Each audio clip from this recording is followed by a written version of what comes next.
మనం వైఎస్ఆర్ కాంగ్రెస్ పార్టీలోని విభేదాలని ప్రొజెక్ట్ చేస్తున్నాం, తెలుగుదేశం పార్టీలోని విభేదాలని ప్రొజెక్ట్ చేస్తున్నాం. తాజాగా కేసినేని నాని విజయవాడ ఎంపీ తెలుగుదేశం పార్టీకి సంబంధించినటువంటి దాంట్లో మొన్నటి నుంచి జరుగుతున్న వివాదం పీక్ స్టేజ్కి వెళ్ళింది. ఫైనల్గా తన రాజీనామాని ప్రకటించారు.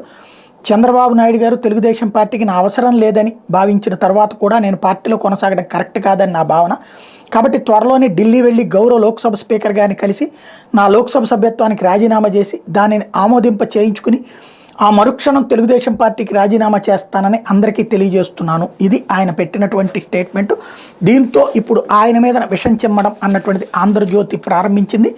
ఆయన్ని దొంగ కింద చూపించేటువంటి ప్రయత్నం ఆటోమేటిక్గా చేస్తారు కదా. అంటే అదే వైసీపీలో ఉన్నోళ్ళు జగన్కి వ్యతిరేకంగా అయితే వెంటనే వాళ్ళు మంచోళ్ళు అవుతారు, ఇప్పుడు అంతకుముందు దొంగలు అవుతారు. అదే కనుక తెలుగుదేశం పార్టీలో ఉన్నటువంటి వాళ్ళందరూ మంచోళ్లే, ఎప్పుడైతే బయటికి వెళ్తుంటారో వాళ్ళు దొంగలు అవుతారు.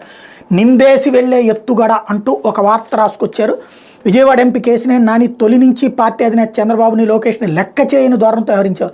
తాజాగా ఆయన పార్టీ నుంచి బయటకు వెళ్లేందుకు రంగం సిద్ధం చేసుకున్నారని ఆయన చేస్తున్న వ్యాఖ్యలు స్పష్టం చేస్తున్నాయంటూ ఓ పెద్ద కథ అల్లి రాసుకొచ్చారు. దాన్ని బట్టి ఏం జరుగుతుందో అర్థం చేసుకోవచ్చు.